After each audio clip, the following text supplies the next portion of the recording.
안녕하십니까? 오늘도 아이들의 건강을 지키기 위해서 응급실에 근무하고 있는 닥터봉입니다. 혹시 응급실에서 CT나 MRI 아니면 봉합 아니면 골절 이런 걸로 치료받으신 적 있나요? 어른들도 견디기 힘든데 애들은 견디기가 더 힘들죠. 그래서 그런 경험을 하면 애들이 응급실에 대해서 굉장히 무서워하고 두려워하고 굉장히 난리치게 되는 그런 상황들이 있을 수 있는데, 오늘은 그런 상황을 대비하기 위한 진정, 영어로는 세데이션이라고 하는데, 그런 진정에 대해서 어떤 약을 쓰는지 왜 쓰는지에 대해서 부모님들과 함께 이해해보는 시간 가지도록 하겠습니다. 의사들은 진정약을 어떤 약을 쓸까요? 왜 쓸까요? 제일 중요한 건 아이들, 특히 아이들에게 많은 그 불안을 감소시키기 위해서 써줍니다. CT를 찍기 위해서 그 한 10분 정도를 기다려야 되는데 애들은 무서워해서 그 10분 정도 가만히 있을 수 없죠.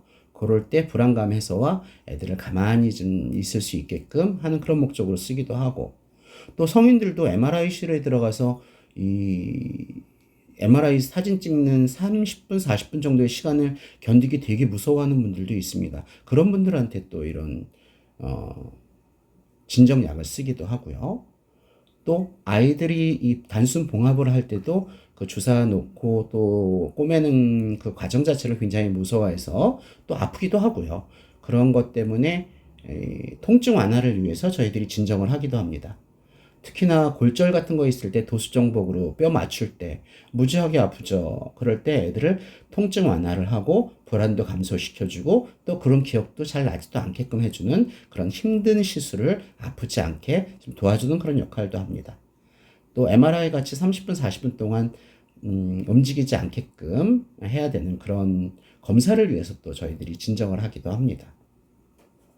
약물 투여 후에 애들이 좀 이상해져요. 몽롱해 보이기도 하고, 말을 하는데 혀가 꼬여서 말을 할 수도 있고, 또 걷긴 걷는데 비틀거리면서 걸을 수도 있고, 이런 건 다 정상입니다. 너무 염려하지 않으셔도 됩니다. 애들이 좀 오래 자도 걱정하지 않으셔도 되고, 말이 어눌해도 좀 시간 지나면 괜찮아지는데, 이럴 때 말이 어눌할 때 애들을 뭐 딱딱한 음식 주다 보면 어쩌면 자기 혀를 씹을 수도 있으니까 주의하셔야 되고요. 또 음식물을 삼키지 못하고 목에 걸리는 경우도 있으니까 금식 시간 꼭 유지해 주셔야 됩니다. 또 애들이 비틀거리면서 걷는 걸 그냥 지켜만 보고 있으시다가 크게 또 다칠 수 2차 손상이 될 수도 있으니까 꼭 손을 잡아주시거나 아니면 안아서 이동을 해주시는 게 좋을 것 같습니다.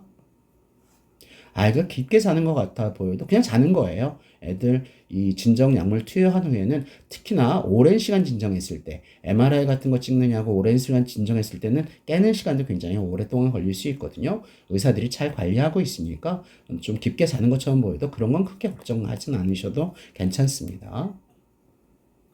의료진들은 계속 산소 포화도를 보고 있고 맥박이 잘 뛰는지 숨은 잘 쉬는지 잘 보고 있거든요. 그렇지만 의사들이 항상 물론 중요할 때는 얘 한 명만 보는 전담 의료진이 있어야 되겠지만 그렇지 못한 경우도 있을 수 있으니까 보호자분들도 잘 봐주시고 애기한테 어떤 이상이 있는지 이상이 있다 아니면 궁금하시거나 그럴 때는 의료진들한테 꼭 문의해 주시고 알려주셔야 될 필요성이 있습니다.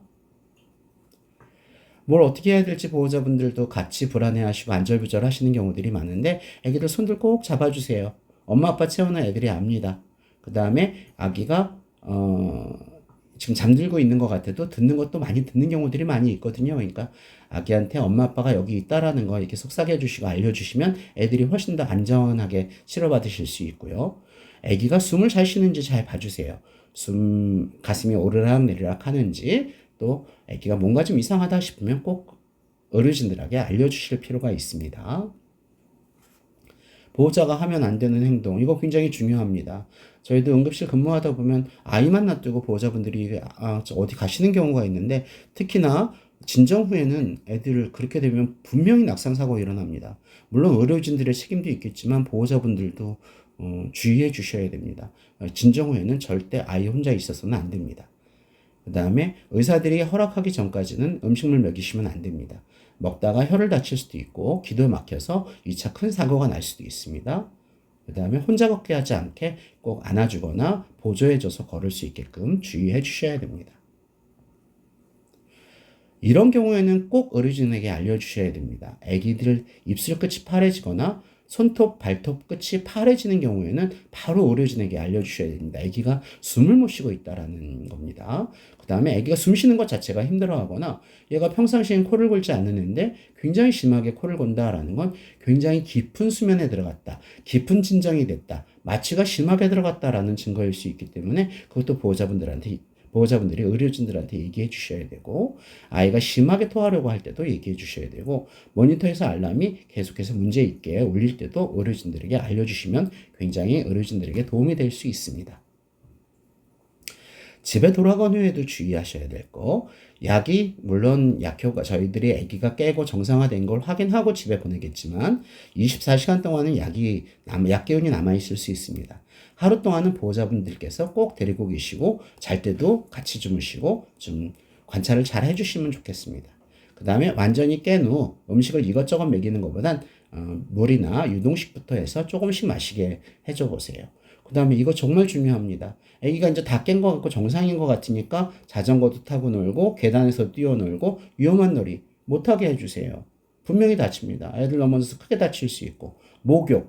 목욕하는 게 뭐가 문제냐 싶은데 평상시엔 괜찮은데 진정 후에는 애들이 균형을 못 잡아서 넘어져서 크게 다칠 수도 있습니다.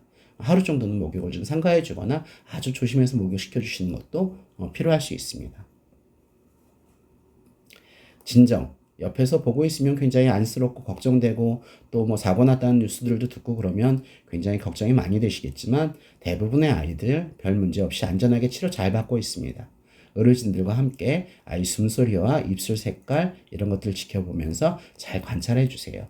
항상 궁금한 것은 의사들이 대답할 준비가 돼 있으니까 언제든지 여쭤보세요. 아이들 큰 사고 없이 안전하게 키우실 수 있길 바랍니다. 이상 닥터봉이었습니다.